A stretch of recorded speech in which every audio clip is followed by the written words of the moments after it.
U.S. President Donald Trump threatens to cut permanently funding to the World Health Organization as countries across the globe deal with the coronavirus pandemic. Hello, I'm Anand Naidu, and this is The Heat.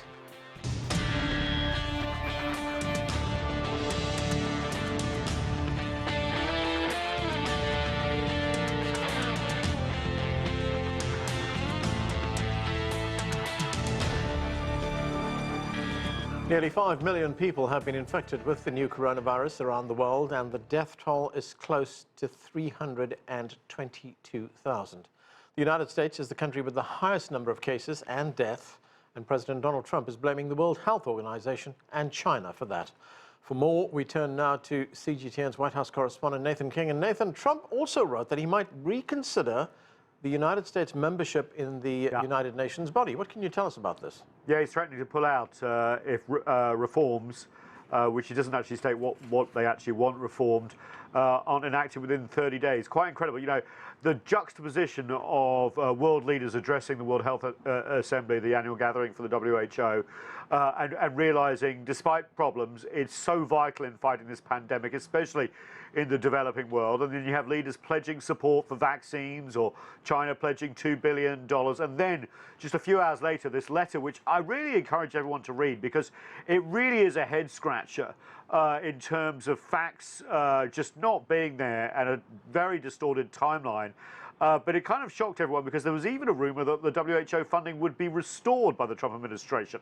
But he's been doubling down on his letter all day here, several times, criticizing WHO and China. Let's take a listen. They have to clean up their act. They have to do a better job. They have to be much more fair to other countries, including the United States, or we're not going to be involved with them anymore. We'll do it a separate way, okay? Quite incredible. I know he doesn't like multilateral institutions, but in the middle of a pandemic, and you know, there's been so many rebuttals, including from China, of course, because a lot of the timeline and questionable assertions in this letter are aimed at China behind the WHO. That's the whole finger pointing. You get WHO's too close to China, etc. And this really wasn't difficult for Beijing to rebut. Let's take a listen to the Ministry of Foreign Affairs spokesman. The open letter from the U.S. leadership is full of assertions and speculation, trying to mislead the public by feeding them vague information in order to discredit China's hard work in epidemic control and prevention, an effort by the U.S. to shed responsibility for their own incompetence. This is futile. Nathan, one other development, President Trump also disclosing that he is taking the controversial drug hydroxychloroquine as a preventative measure against COVID-19, despite, as we know, the lack of scientific evidence that it's effective. Yes, Trump versus science. It's quite incredible. I mean, can you imagine any world leader doing this? And I'm not criticising. I'm just stepping back a little bit here. But hydroxychloroquine, as you know, has been touted by Trump for months. There has been studies, small ones, in China, in France, but they're very small. And then there've been other studies that really raise some serious questions about it, especially in people who are older than 70, that have heart conditions. You could put the president in this camp, and it's not used as a prophylactic, i.e. to prevent you getting the virus. But US President Trump said in the last 24 hours that he's taking it. He's repeating it and repeating it. We got this weird letter from the White House physician, basically not saying he prescribed it, but saying he'd had a back and forth with the president, and they thought the benefits outweighed the cost. Now, obviously, this is a personal choice of the president. People around him have got COVID-19. The president doesn't want to be infected. But the signal this sends, contrary to the advice of his own health experts, his own agencies, like the Centers for Disease Control, all the different health bodies here, is really, really remarkable. And, you know, people do usually trust, in normal times, trust the president's word, and he leads by example. So this is raising many questions, and we have lots of officials rushing out on television and with guidelines basically saying don't take it, even though the president is taking it. Just quite incredible. Thanks, Nathan. CGTN's Nathan King at the White House.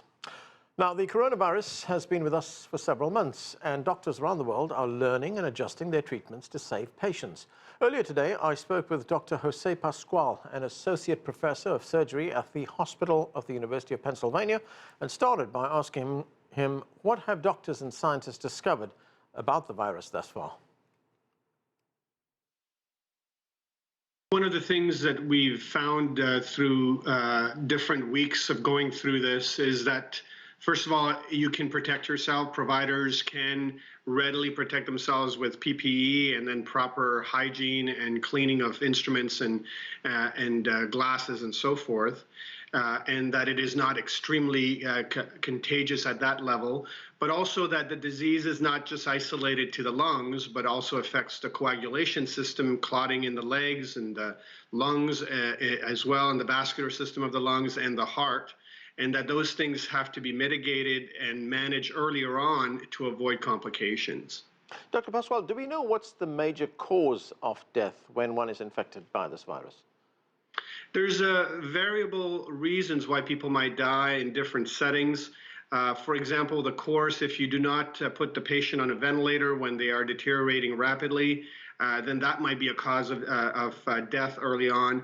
If the patient is not protected against clots in the veins and the lungs with chemical prophylaxis, then that might be a different cause.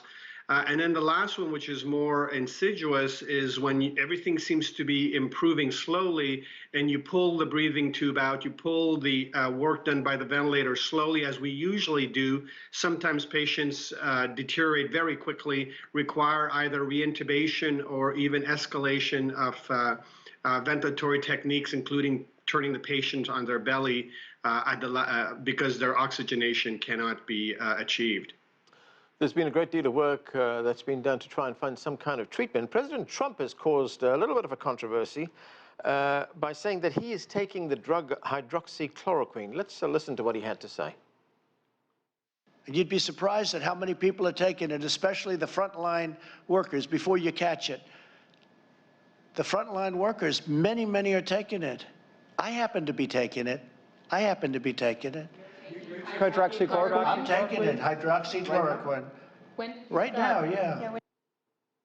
So, Dr. Pascual, the efficacy of this drug is not known. In fact, some experts are saying that it could be lethal in some cases. What do you make of what the president is doing, and especially the fact that frontline workers are taking this drug, according to the president? So hydroxychloroquine showed some independent studies earlier on to potentially have an effect. And as the pandemic was developing and we were hearing from Southeast Asia and from Southern Europe how they were doing, we were ready to entertain any type of treatment that would have a low risk profile in as long as it might provide some benefits. And I would argue that most U.S. hospitals were using hydroxychloroquine fairly commonly in these patients as the pandemic hit the U.S. There was some literature that was published that was not very convincing, and then more recently a Veterans Administration article that did show that it had minimal improvement, but could cause some arrhythmias and therefore some deaths.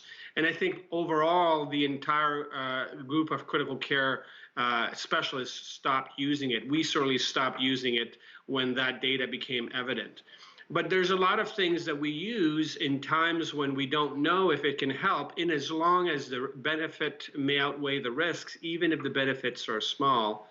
There is a study right now going on where healthcare workers that are exposed to COVID ICUs are offered to be entered in a trial to take hydroxychloroquine. I'm not in one of those, and time will tell, but I don't think there's currently enough data to administer hydroxychloroquine. There's been some news over the past few days of a vaccine, a possible vaccine, I should say, being developed by a U.S. company. It has been shown to produce antibodies in its initial trials, but the company is saying that they need a much more extensive and longer human trial before this could be safe to use. Could we be close to a vaccine, closer than we've been told in the past? I don't know. There's certainly been a world interest and drive to develop a vaccine faster than ever. In the U.S. CDC, and FDA regulations have been allowed to go as fast as can be, probably one of the fastest vaccine developments ever. That being said, it takes time, and sometimes you can develop some immunity, but not sufficiently to not contract the disease. We are using right now convalescent plasma, which is the plasma of patients that have been already infected with coronavirus, thinking that they may carry an immune reaction and therefore immune competence against it. But we don't know if that's going to be successful, if it's going to help people out. So I think there's still time before a solid vaccine that has been proven to benefit and prevent is to come out either here or elsewhere. And how is that process complicated by the fact that this virus has shown that it mutates? Right. So we all know that, for example, for the flu, you have to be vaccinated every year. Whereas for rubella or chickenpox, you don't. You have to be vaccinated at the beginning of life, and then that continues lifelong. And so that's the problem. If the virus keeps changing, or as you say, mutates, or just changes a very little bit from strain to strain, or from season to season, or from year to year, as influenza does, then having immunity against one strain doesn't ensure immunity against the other, and therefore makes the vaccination process more complicated and labor-intensive. In the Washington Post, you were quoted in an article in which you said that the virus will eventually burn out, that essentially what's happening right now is a waiting game. Explain that to us. Yes, so the very wise people who went through this a month before us or so, 28 days or 22 days in Milan and in Italy, showed that even though you may not have a cure or you may not have a prevention strategy with a vaccine, ultimately this behaves like a typical virus. We don't tend to have antivirals as we have antibacterials for bacterial infections, and yet we survive viral infections all the time, respiratory, bowel viral infections. And so it's a question of waiting for your own immune response, if you carry a competent immune response, to carry this through and eventually get rid of the virus. In the meantime, our work is to make sure that we support the organs that are failing in this process, the lungs, the heart, sometimes the kidney, sometimes the mental status. So really, if you can, one, get rid of the virus yourself because you're immunocompetent, you're not elderly, debilitated with multiple medical comorbidities, and you have the support in an ICU, for example, for all the organs that are failing, then at the end, it's a waiting game. Dr. Pascual, very quickly, one final question. This has been a steep learning curve, of course, for many countries. What kind of preparations and precautions would you like to see taking place right now in case there is a second wave or even a completely new virus that infects us? Right. It's very difficult to prepare that degree of resources for an event that happens, albeit enormous toll on the population. But if it happens once every 10 years or even less frequent than that, so the preparation, the stockpiling of ventilators, the PPE accumulation, the purchase ahead of time, I don't know how much of that. I am not a public health expert. Right. But to what degree are we going to stockpile things for an event as disastrous as this one that happens so rarely? So preparation is, I think, more on how to think outside the box, how to be versatile as a doctor, as a medical service, as a hospital, as a health system, and as a public health initiative in a city, a state, or a country, on how to change rapidly to learn from other experiences. We were fortunate that we saw what happened in Italy, what we saw in Wuhan in China, what we saw in South Korea, and all this happened in front of us, and I think we and Europeans alike looked at this as something that would not be our problem. And I think we were caught unprepared in that sense. And if we can open to believe things outside of the box, that this could be us, how to mobilize resources quickly and change course, how to stop elective surgeries, for example, how to stop visitation, maybe doing it earlier.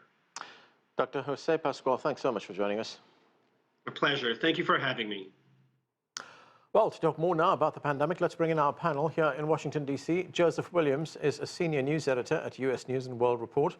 Joining us via Skype from Philadelphia, Michael Johns is the co-founder and national leader of the Tea Party movement. And Einar Tangen is a current affairs commentator joining us from Beijing. Welcome to all of you. Michael Johns, let me start with you and get your view on this report that we heard earlier on, that President Trump is threatening to cut permanently funding for the World Health Organization. Now, critics and commentators, and I'm sure you've seen these reports, say that this has got little to do with the WHO. It's a strategy being used by President Trump to shift blame for what they see as his own mishandling of the pandemic to the WHO or to China, for that matter, to which you would say what? I would disagree with the verb shift, and I would replace it with assign. I don't think there's any disputing. I don't think China at this point is disputing that this originated in China. Chinese authorities have now acknowledged that they were not immediately forthcoming, and in fact, it destroyed some of the samples in Wuhan, which would have been immensely helpful. We had the World Health Organization as late as January 14th come out with the absurd statement that preliminary investigations conducted by the Chinese authorities have found no clear evidence of human-to-human transmission of the novel coronavirus identified in Wuhan, China. That, of course, was absurdly misleading. It was abundantly clear within China all the way back into December. The United States, to its credit, immediately in January 3rd offered assistance to China in allowing the Centers for Disease and Control specialists here entry into China to assist. They were denied entry and not afforded the opportunity to work on this.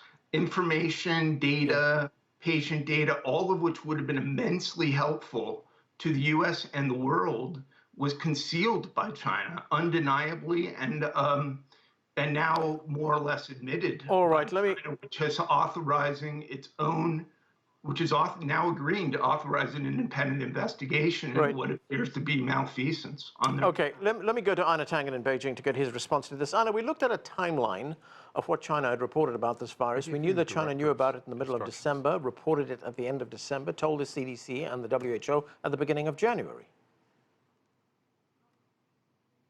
Absolutely. I mean, there's all of these narratives, but you know, we have to look beyond this attack China. This is part of the O'Donnell big book, Coronavirus, re-elect the president. What we have here is Donald Trump on a daily basis looks at what is happening in terms of his re-election, and then if he feels it's necessary, he releases a white rabbit.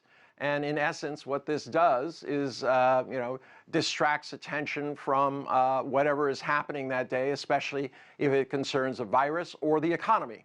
So, all the litany of kind of half-truths that my colleague wants to put out there as a definitive timeline is belied by the actual timeline, the dates itself. The WHO is over 50% are Americans. Unless he's saying that they're all in collusion with China, the WHO, et cetera, et cetera. I mean, this is just kind of paranoid One moment, Michael. Let Einar finish. It's unfortunate. Yeah, please. It's unfortunate that you have a situation where January 14th. Okay, one moment. If you want to talk over me, we cannot have a discussion. I know, Michael. I'll get back to you. Einar, go ahead, please. Yeah, so, at this time, you're battling these narratives. There's always going to be, every time Donald Trump takes a dip in the polls, you're going to see some sort of attack, something that says, go after China, get my surrogates out there spreading this kind of disinformation, and then, I'll throw something out that I'm going to defund the UN. Okay, Michael, go ahead.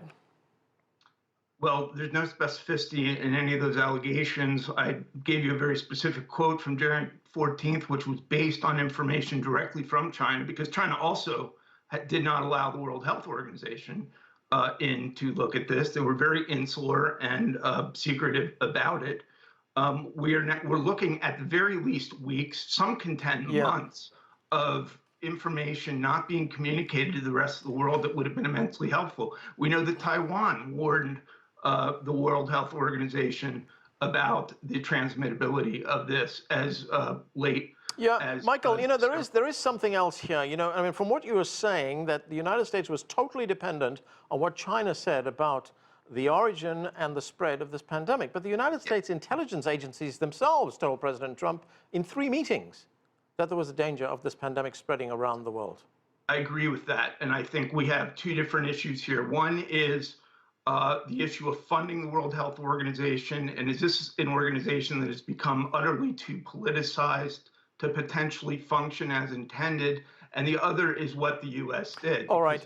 We acted very immediately. All right, let me bring Joseph Williams into this conversation. Joseph, what do you make of what's taking place right now? It's on the one hand, it's very bizarre to have this sort of happen right in the middle of a pandemic. We're discussing about the World Health Organization and whether or not it should be defunded right in the middle of a pandemic. The second thing is we do have this sort of pattern from Donald Trump where when things get hot and when things do kind of get caught up with him and he gets called on the carpet or gets criticized, we do have these very clear big bombshells that get dropped right in the middle of a news cycle. So that's kind of hard to dismiss that this might be a distraction. Thirdly, we do have Donald Trump on the record in his tweet stream and on public statements praising China for their response to the virus, saying that they're counting on cooperation from China to help the U.S. manifest its spread. And fourthly, we do have actions by Donald Trump taking before the pandemic even became a thing, defunding various public agencies, like cutting funding to the CDC, dismantling a White House intelligence unit that was set up specifically to address pandemics, and also dismissing the fact that this was a very real thing, even after it became evident that it was a very real thing. So it's hard to dismiss the criticism of Donald Trump and conflating it with criticism of the WHO when we do have a very public record of Donald Trump saying things that are contradictory to the positions that he's taking now. Okay, I want to move on. Einar Tangen, you know, the relationship between the United States and China has been called the most important relationship in the world. And if we look at what is being said right now, if we look at this deterioration in the relationship in the last few months, I'm wondering what kind of serious damage is taking place here? Well, yes, there's a tremendous amount of damage. There was a report out that 41% of Americans do not want to buy anything made in China, and 35% of Chinese don't want to buy anything that's made in the USA. So you're seeing these consumer markets diverge based on this kind of constant attack, these kind of narratives that my colleague is pushing out there. You know, this is simply a way of politicizing, and I think it's ironic that when the U.S. has no defense for its lack of ability, it's basically incompetence responding to this, that they're using everything, politicizing everything. The U.S. and Donald Trump are never at fault, and yet, you know, there's a reported 22 instances when Donald Trump, through his administration and people, was informed that this was a big issue, and instead he chose to ignore it. I would agree with my colleague that there's this kind of blindness when it came to this issue, and whether it was deliberate or just plain incompetence, it doesn't matter at this point. Attacking the WHO is not going to save lives. In fact, right now, what is needed is a coordinated policy, not only for the U.S. and China, but the entire world. You're not going to have resolution of this until it's brought under control worldwide. The world can't restart. Even if the U.S. doesn't want to deal with China, it still needs to deal with the rest of the world. Over 10% of the U.S. economy is dependent on exports. If those jobs are lost, it's going to be serious. Okay, Michael, your response. Well, let's be clear. This originated in China. I don't think any of you dispute that. It did not originate here. The politicization of it appears to be among the usual Trump critics. There's a lot of everything that's done is apparently a diversionary tactic. In reality, the polling on the president's management of coronavirus is several points above his overall favorability, which rivals any president at this point in his presidency in our lifetime. Yeah. So it's not the view of the American people. It's the view of a certain grouping of perennial Trump critics who cannot seem to find anything constructive in what he's done. If you look at if you look systematically at the steps that were taken from the very beginning of January through this moment on a public health basis, on an economic basis, on a travel ban put into effect January 31 that was criticized by China, I assume it was criticized by both of my colleagues on this panel, was this singular most important step that could be taken to contain the damage of this virus, was denounced by domestic and foreign critics and by China, which ultimately raises the question, would they continue to have citizens of Wuhan flying into the United States? At what point did their view on this ultimately change? And then when you look at the work that's being done both therapeutically and from the vaccine, is being done at great speed and with great resources. It's been praised by just about every Democrat governor of the country who's worked with this administration about how responsive, engaged they've been, how impressed they've been. And there's no preparing for a virus that is all right, Michael. I want to get to never experienced. You don't have a vaccine sitting on a shelf. Okay, I want to get to Joseph. Joseph, the criticism of China, to be clear, is coming not just from President Trump and Republicans. It's also coming from Democrats.